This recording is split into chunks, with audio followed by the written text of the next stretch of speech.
तक चले संघर्ष के बाद ईरान और इजरायल के बीच युद्ध विराम की ऐतिहासिक घोषणा कर दी गई है। इजरायल ने अपने सभी क्षेत्र से अलर्ट हटा दिया है और बम शेल्टर खाली कर दिए गए हैं। ईरान ने भी औपचारिक रूप से युद्ध विराम की पुष्टि कर दी है। हालांकि युद्ध विराम से ठीक पहले ईरान ने एक आखिरी मिसाइल हमला किया, जिससे इजरायल के कई इलाकों में संचार और बिजली व्यवस्था पूरी तरह से ठप हो गई और हमला इतना घातक था कि 5 लोगों की जान तक चली गई। ईरानी सर्वोच्च नेता अयातुल्लाह खामेनेई ने स्पष्ट किया है कि ईरानी कौम कभी आत्मसमर्पण नहीं करती। इस सीज फायर में कतर की मध्यस्थता महत्वपूर्ण रही है, जबकि ईरान ने डोनाल्ड ट्रंप की भूमिका को खारिज कर दिया।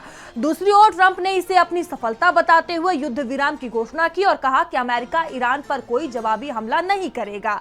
अब 6 घंटे में यह युद्ध विराम प्रभावी हो जाएगा और 24 घंटे में पूरी तरह से लागू हो जाएगा। तो देखिए, अमेरिकी राष्ट्रपति डोनाल्ड ट्रंप की तरफ से दावा किया गया, युद्ध विराम की बात कही गई, वहीं ईरान ने इसे पूरी तरह से खारिज करते हुए कतर को इसका श्रेय दिया।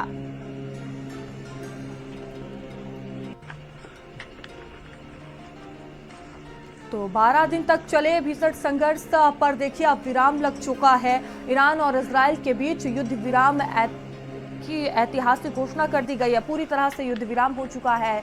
इजरायल ने अपने सभी क्षेत्रों से अलर्ट जो है वो हटा दिया है और बम शेल्टर खाली कर दिए गए हैं और ईरान की तरफ से भी अब औपचारिक रूप से युद्ध विराम की घोषणा कर दी गई है।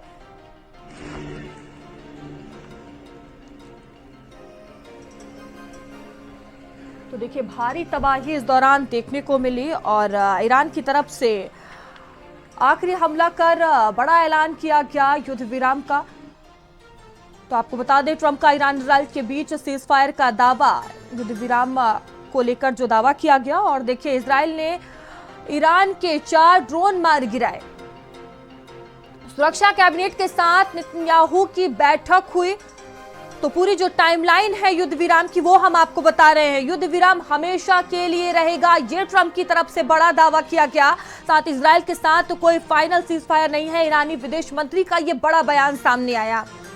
कतर एयरबेस ने अपनी उड़ानें फिर से शुरू की। तो सीज फायर के दावे के बाद भी जंग जारी।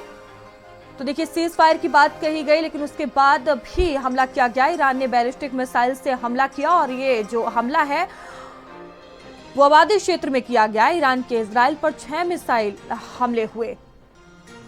तो ईरान ने सीज फायर औपचारिक ऐलान किया। तो पूरा जो 24 जून का घटनाक्रम रहा वो हम आपको बता रहे हैं। अब से सीज फायर लागू, इसे ना तोड़े, ट्रंप की तरफ से देखिए कहा गया है। ट्रंप का ईरान और इजरायल के बीच सीज फायर का दावा, जिस तरह से ट्रंप का जो दावा है सामने आया। और देखिए, इजरायल ने ईरान के 4 ड्रोन मार गिराए। पूरा जो 24 जून का घटनाक्रम रहा वो हम आपको बता रहे हैं।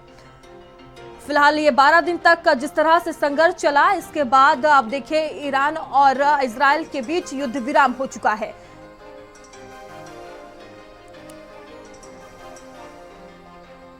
तो देखिए, पूरा जो घटनाक्रम रहा वो हम आपको बता रहे हैं। 24 जून 2:05 की बात 8 मिनट की जाए तो देखिए, सीज फायर के दावे के बाद भी जंग जारी रहा। सीज फायर का ऐलान किया गया, उसके बाद भी जंग देखने को मिली और 2:38 पर ईरान ने बैलिस्टिक मिसाइल से हमला किया और 4:29 पर ईरान के इजरायल पर 6 मिसाइल हमले हुए। साथ ही 5:04 की बात की जाए तो ईरान ने सीज फायर का औपचारिक ऐलान किया। तो अब से सीज फायर लागू है, इसे ना तोड़े, ट्रंप की तरफ से ये भी कहा गया।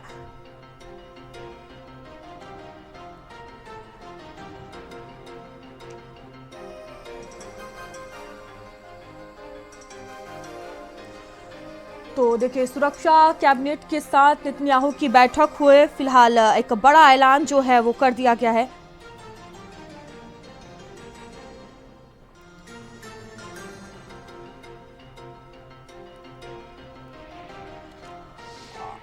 तो देखिए, 12 दिन तक ये जो पूरा संघर्ष चला और इस बीच ईरान और इजरायल के बीच युद्ध विराम की ऐतिहासिक घोषणा हो गई है। इजरायल ने अपने सभी क्षेत्रों से अलर्ट हटा दिया है और बम शेल्टर खाली कर दिए गए हैं।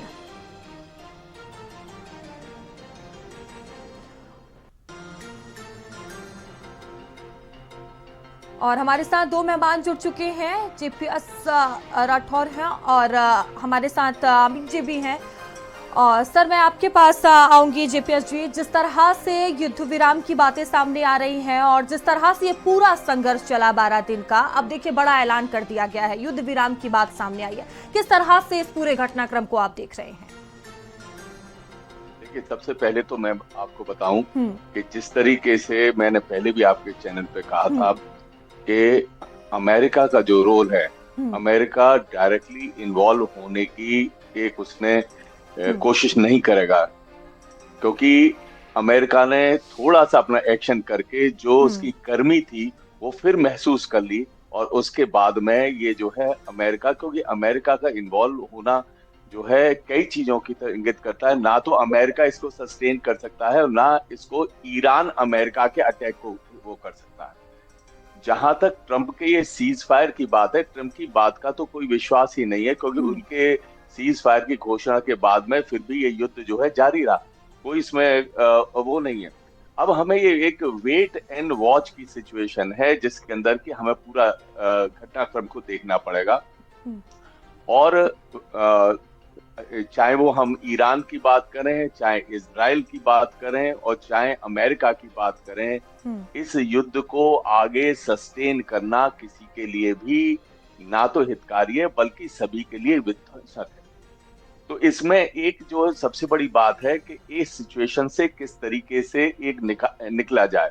अभी तक जो बात चल रही थी कि दोनों ही इजराइल और ईरान कह रहे थे कि अगर हमारे ऊपर अटैक नहीं होता हम सीज फायर, अगर हमारे ऊपर होता है हम रिटेलिएशन करेंगे।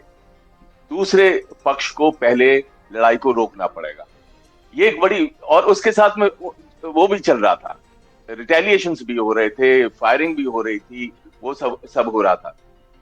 तो अभी सबसे बड़ी एक वेट एंड वॉच की एक सिचुएशन है। अमेरिका के साथ में एक गले की हड्डी ये बन चुकी है वॉर, कि बहुत ट्रंप ने, जैसे कि उनकी आदत है कि बहुत ज्यादा कुछ बोलने की, तो उन्होंने आउट ऑफ प्रोपोर्शन सारी चीजें वो बोलना शुरू कर दिया। लेकिन अगर हम देखें, कतार की बात करें जब हुआ, तो हर एक के अंदर जो था एक स्टेज मैनेज शो जिस तरीके से होता है अमेरिका की तरफ से और ईरान की तरफ से, क्योंकि अमेरिका भी नहीं चाहता कि ईरान उसके ऊपर कोई हमला करे, इसी तरीके से ईरान भी नहीं चाहता कि अमेरिका उसके ऊपर अटैक करे, क्योंकि वो बर्दाश्त के काबिल नहीं है। और अगर फुल फ्लेजेड अमेरिका आता है तो इसका मतलब है कि दूसरे देश भी आएंगे, जो चाहे आप चाइना कहिए, चाहे आप रशिया कहिए, इस तरीके से।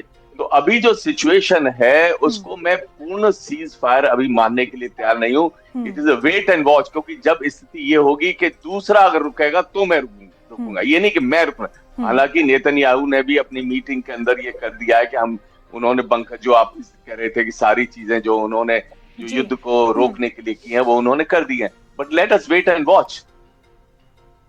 हाँ, बिल्कुल देखने वाली बात होगी क्या होगी। और डॉक्टर अमीन जी भी हमारे साथ जुड़े हुए हैं। सर, आप किस तरह से इस सीज फायर को देख रहे हैं? शांति की दिशा में ये कितना स्थायी है? देखिए, मैं पहले ही कहता रहा हूं कि ये जो इजराइल ने अटैक किया था ईरान के ऊपर, ये कोई छोटा कंट्री नहीं है। देखा जाए तो 9 करोड़ की आबादी अगर इसकी है, 10 करोड़ की आबादी तो उसकी 1 करोड़ की आबादी होगी। ये रेशियो है इसकी आबादी का। इसी तरीके से उसके एरिया जो कंट्री का है, बड़ा कंट्री है। ईरान बहुत बड़ा कंट्री है और उसने बहुत पहले से तैयारी कर रखी थी। ये एक्चुअली लड़ाई जो थी मिडिल ईस्ट की थी, ये अमेरिका की थी ही नहीं। अमेरिका को बीच में नहीं आना चाहिए था। जो अमेरिका आया वो गलत आया। आप देखिए कि इसकी वजह से उसने जो है ईरान ने सबसे पहले तो उसको तबाह करने की कोशिश की, इजराइल को। और इजराइल के जो नेतन्याहू थे वो अपने बंकरों में छिपे। उसके बाद जब अमेरिका ने कहा कि हम दो हफ्ते के लिए टाइम देते हैं ईरान को, उस बीच में है ये ईरान पे बम्बार्डिंग की। ये नेतन्याहू साहब भाग के अमेरिका पहुंचे और अमेरिका में जाकर उनसे बात, उन्होंने मिडनाइट ऑपरेशन किया। अमेरिका ऑपरेशन की वजह से आप ये देखेंगे कि ये ईरान और चिढ़ गया, क्योंकि उसको पता था कि बार पहला जो हमला था तब तो वो उनके जो मोसाद एजेंसी थी उनसे कंफर्मेशन वगैरह, अब की बार इस तरह का कुछ नहीं मिल पाया और ये अलर्ट। की बात सो नहीं रहा था ईरान। तो ईरान ने अपनी पॉलिसी रखी थी और जो इनका यूरेनियम वगैरह था तो उसको उन्होंने शिफ्ट कर दिया और ये बम्बार्डर भी कुछ नहीं कर पाए, गए बम्बार्डिंग करके पहाड़ों में चले आए। तो इसलिए उसने हिसाब कह दिया कि हमारा कोई नुकसान नहीं हुआ ऑफिशियली। और अब देखिए फिर उसने ये नीति अपनाई ईरान ने कि अब हम यूएस पे अटैक करेंगे। मींस यूएस पे अटैक करने का मतलब जो उनके बेसेस बना रखे हैं इन्होंने जैसे गल्फ में और भी जगह, तो उसने सबसे पहले कतर पे अटैक किया और उसके बाद उसने कहा कि हम आज भी अटैक करेंगे बहरीन पे। तो इन लोगों ने क्या, कतर, कुवैत और इन्होंने अपना एयर स्पेस क्लोज कर दिया इसलिए कि वहां पर ऐसा ना हो। लेकिन ईरान ने तल अवीव, हाइफा और जेरूसलम में रेगुलर बर्फबारी थे, जिसका की कंफर्मेशन ये इजराइल के आईडीएफ ने किया। भाई हमारे यहाँ लोग मारे गए, तो यही हुआ। तो इसलिए हुआ है जो यूएससी की मीटिंग हुई थी उसमें ये बात की गई और आफ्टर ऑल इनको उस पे आना पड़ा। मैं पहले कह रहा था कि मीटिंग मुश्किल है, ये बड़ी फाइटर और हिस्टोरिक है, तो हमेशा लड़ा कर करती है मरने में। तो ये एक छोटे देश नहीं है जैसे इन्होंने किया था इराक पे हमला, उससे पहले अफगानिस्तान पे किया, सीरिया पे किया, में किया। ये चीजें थी ये उस इक्विवेलेंट नहीं थी, ये बहुत अलग था और ये बहुत ही एडवांस है। और फिर दूसरी बात एक और आपको मैं बता कि आपको सोचना होगा कि ये जो है एक दीवार है, वॉल है अमेरिका और रशिया के बीच में, ईरान। और ये वार के नाते आप देखेंगे कि वॉल की वजह से उसको सेव है। अगर ईरान पे उसने हमला किया है तो आप देखेंगे कि रशिया सेफ और उसके पीछे आपका चाइना है, उसके बाद कोरिया है। तो ये लोग भी आ गए एकदम फ्रंट में और ओपनली लोगों ने कहा नहीं। और उधर से जो इनकी नीति थी कि शिया सुन्नी डिवाइड कर देंगे तो गल्फ कंट्रीज उनके साथ आ जाएगा, लेकिन गल्फ कंट्रीज के लिए लोगों को, लीडरों को सोचना पड़ा कि धीरे धीरे तो हमारे पर भी कब्जा कर देगा। तो इसलिए वो लोग खामोश हो गए, अपना एयर स्पेस बंद कर दिया और ये अटैक करता रहा ईरान। तो जिसका नतीजा है कि आज ट्रंप को भी कहना पड़ा इस बात को, लेकिन इन्होंने कहा पहले ईरान बंद करे, लेकिन नहीं, अब नेतन्याहू ने कहा पहले मैं बंद कर रहा हूँ, जो रूल है।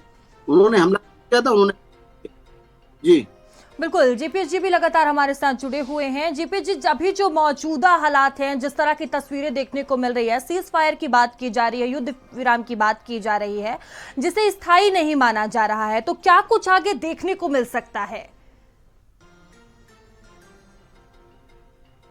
आप दोबारा रिपीट करेंगे, आपकी आवाज नहीं सुनाई।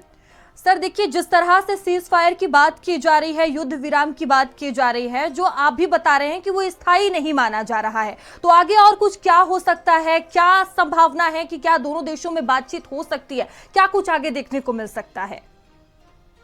देखिए, जैसी स्थिति समझ में आ रही है उसके हिसाब से मुझे लगता है कि ये सीज फायर अब होगा, क्योंकि ईरान तो शुरू से ही इस बात को है कि भाई अगर इजराइल युद्ध को रोकता है तो उसके बाद मैं कोई रिटेलिएशन नहीं करूंगा, मेरा रिटेलिएशन होगा।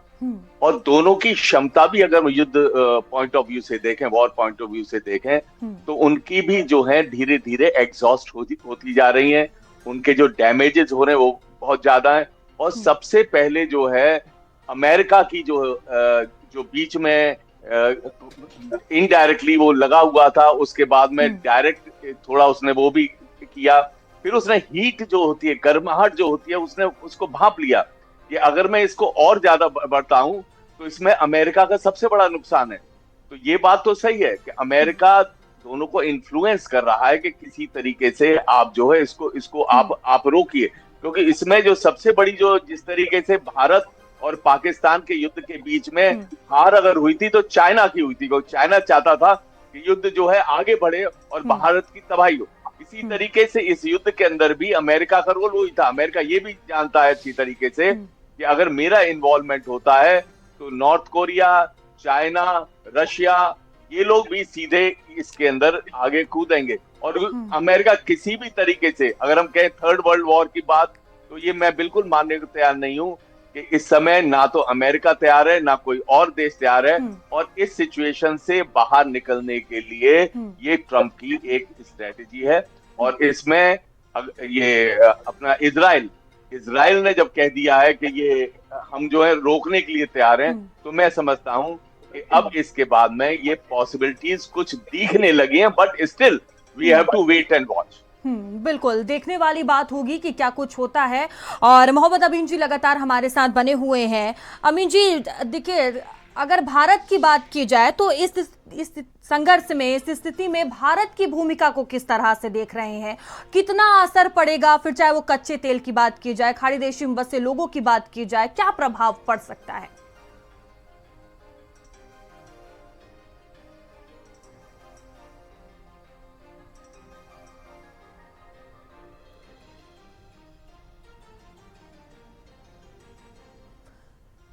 ठीक है, अमीन जी से फिर से जुड़ने की कोशिश करेंगे। और जीपीएस जी हमारे साथ लगातार बने हुए हैं। जीपीएस जी, आपने अगर मेरा सवाल सुना हो तो आप ही इसका जवाब दे दें।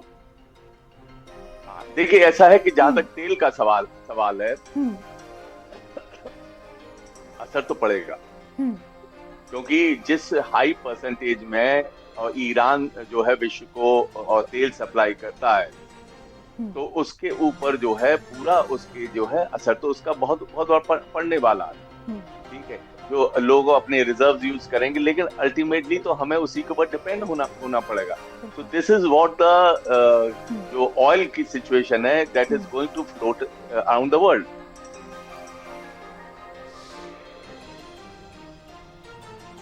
बिल्कुल, कहीं ना कहीं इसका प्रभाव भी देखने को मिलेगा पूरी तरीके से।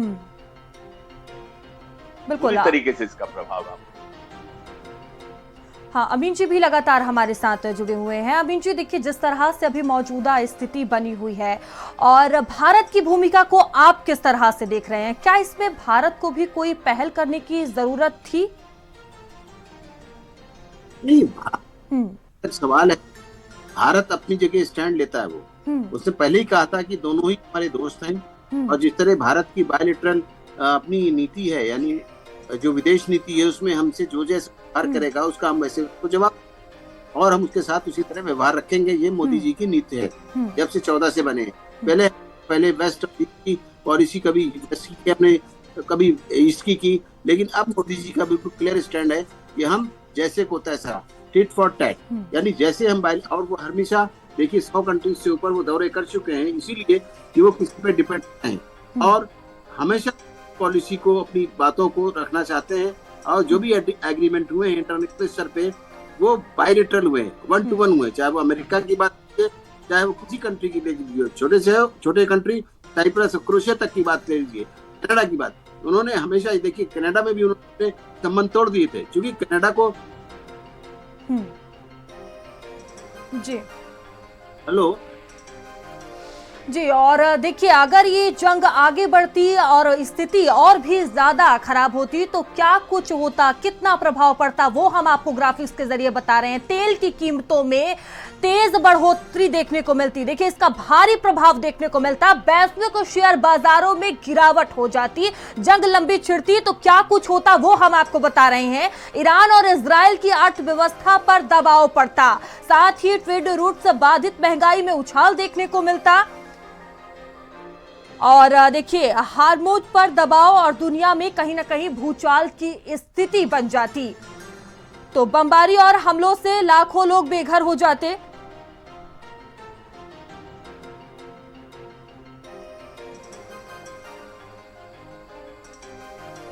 और वहीं अगर दो हिस्सों में बढ़ जाती दुनिया तो देखिए, नागरिकों की नागरिकता पर इसका बड़ा असर देखने को मिलता, राष्ट्रीयता और उनके अधिकारों पर भी कहीं ना कहीं एक बड़ा प्रभाव देखने को मिलता, देश की सीमाएं और अर्थव्यवस्था भी बदल जाती।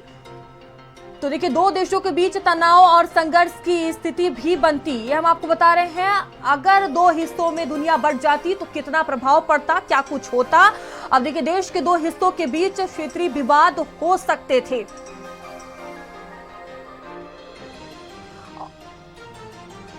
और टाइमलाइन के जरिए हम आपको बताते हैं कि आखिर 23 जून को क्या कुछ हुआ था। ट्रंप का ईरान इजराइल के बीच सीजफायर का दावा 11:17 पे हुआ और इजराइल ने ईरान पे 4 ड्रोन मार गिराए। 12:03 का ये घटनाक्रम रहा। और 12:10 की बात की जाए तो सुरक्षा कैबिनेट के साथ नेतन्याहू की बैठक हुई, ये 24 जून की बात हम कर रहे हैं। तो 12:44 पर युद्ध विराम हमेशा के लिए। और लगातार हमारे साथ मेहमान भी बने हुए हैं, तो सबसे पहले जेपीएस जी मैं आप ही के पास आऊंगी। देखिए, अगर ये युद्ध लंबा चलता या देखिए दुनिया दो में बढ़ जाती तो एक बड़ा प्रभाव देखने को मिलता। बिल्कुल बिल्कुल, देखिए दो हिस्से नहीं, अगर आप देखें तो ये वर्ल्ड वॉर की तरफ जाता।